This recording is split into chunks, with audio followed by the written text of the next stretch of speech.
جهنم وي راته پیسې الله درکړي دي دولت الله درکړي دي څه شی دی دا دولت دا که چیرې د خدای په نیز باندې قدر درلودی قرآن وایي الله وایي که چیرې دنیا مال دولت پیسې موټر د الله په وړاندې د غماشي د وزر مطابق قدر درلودي قسم دې مې په خدای که یو غړپ کافر ته ورکړی وي یو غړپ ته نن د فرعون د حامان د کافرانو د دې په مورثه په مال او دولت باندې دومره غرور او متکبر یې چې خلک سړی درته ښکاري نه نو بیا دې انجام ته وګوره انجام به څه شي انجام به دې څه شي بیا دې خپل انجام ته ګوره انجام به دې بیا ډېر خطرناک کوي هغه کسان چې تکبر کوي د خدای لپاره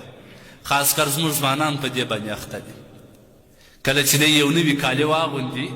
یو راډو ګړی پیدا کړي یو ښه موټر پیدا کړي یو ښه پیکۍ هم په دا هنداره کې واړوي او بیا په موټر کې په یو رقم په یو انداز باندې سپوري دا لاس یو رقم ورباندې نیولی د دې خلکو نه مرګ یېر دی د دې خلکو نه د خدای خدایي یېره ده هغه الله چې هغه ماړه مسکینان کړه تا ته درکړه دا پر دې قدرت لري چې ستا نه دا موټر واخلي دا ځواني واخلي دا کپړې واخلي دا د راډو ساعت درڅه واخلي چې ته تکبر او غرور باندې کوې تا پر څلورو روان کړي هغه مسکین ته چې تا په هېڅ نه کتل هغه ستا په موټر کې کښېني دنیا برباد د دنیا معمولی شی دی په دنیا په وجه غرور مه کوئ ځوانانو دا د یو څو ورځې ژوند دا یو څو ورځې دی دا به اخر انتها لري دا به اخر ختمیږي دا به دنیا نن د یو ورځ به یو چا په لاس کې تاسو به اورېدلي پلانکی مور پلانکی سراب ډیوالي سو اوس روزانه کوي څه سوی پیسې چې ته په هغو تا غرور په کوې څه سوی هغه دولت اصل عزت اصل لوړوالی اصل منقبت او رتبه د الله په نیز په تواضع کې ده د الله رسول فرمایي من تواضع لله رفعه الله وهو في عين صغير وفي أعين الناس كبير ومن تكبر وضعه الله وهو في أعين الناس صغير وفي أعينه كبير ده الله رسول فرمایي چا چې تواضع وکړل انکساري وکړل عاجزي وکړل دا انسان ته د انسان په نظر وکتل یو ښایسته ساده سړی و الله وایي دی به زه لوړوم رفعه الله الله به لوړوي هغه څه شي دی چا تواضع څه ته وایي هغه دی چې خپل ځان ته وګوري یاره زه څه شي زما رقم مردار خور سړی ما تعالی دومره عزت را کړی دی دومره رتبه یې را کړې ده داسې نعمت الله را کړی الحمدلله الحمدلله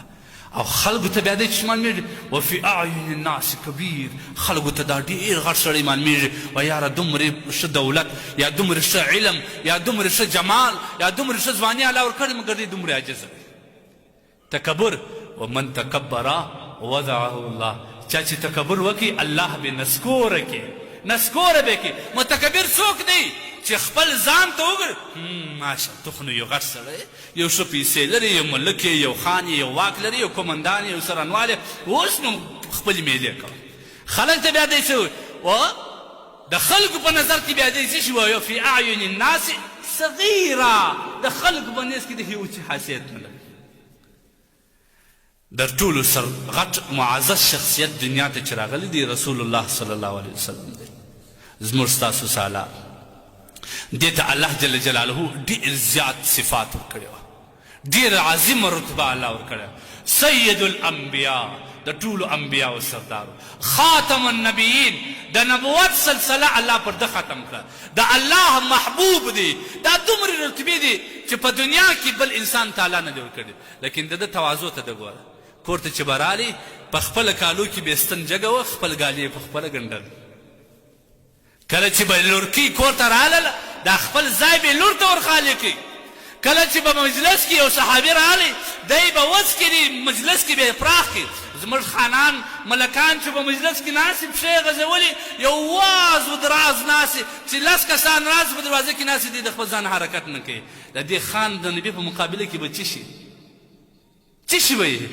زما نبي صلی الله تعالی علیه وسلم کومه تواضع وه کومه انکساري وه د بیبي سره یې کوم سلوک وه هغه د دوه لمسیان د ده سره کوم سلوک و ما او تا خو چې لمسی یا بچی راسي په چپلاخې و نبي علیه صلات وسلام پر منبر ناست خپل امت لره نصیحت کوي صحابه ولره او حضرت حسن رضی الله تعالی عنه حضرت حسین رضی الله عنه راله دواړه د منبر نه ورشواسو دواړه راپورته کښېنول خلکو ته بیان کړ دومره تواضع په خپل وژو باندې به د بیبانو به راوړلی خپله ګټه یې په خپله باندې کول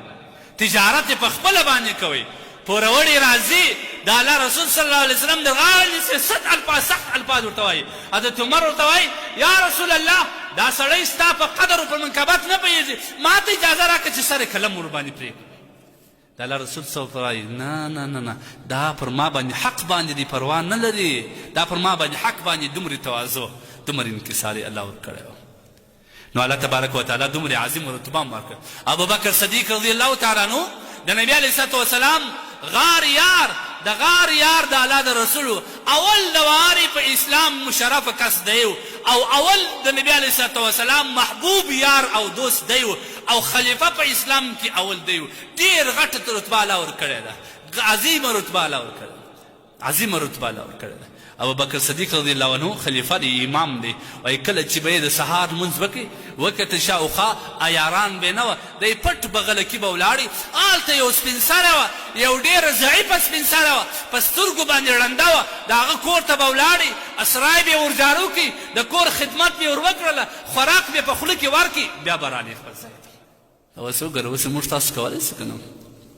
هغوی ته چې الله دومره رتبې ورکړې وي خو د دغه وجې الله ورکړې الله تبارک وتعالی کوم رتبه دي ته ورکړي حضرت عمر فاروق رضی الله تعالی عنه څومره جلیل القدر صحابي و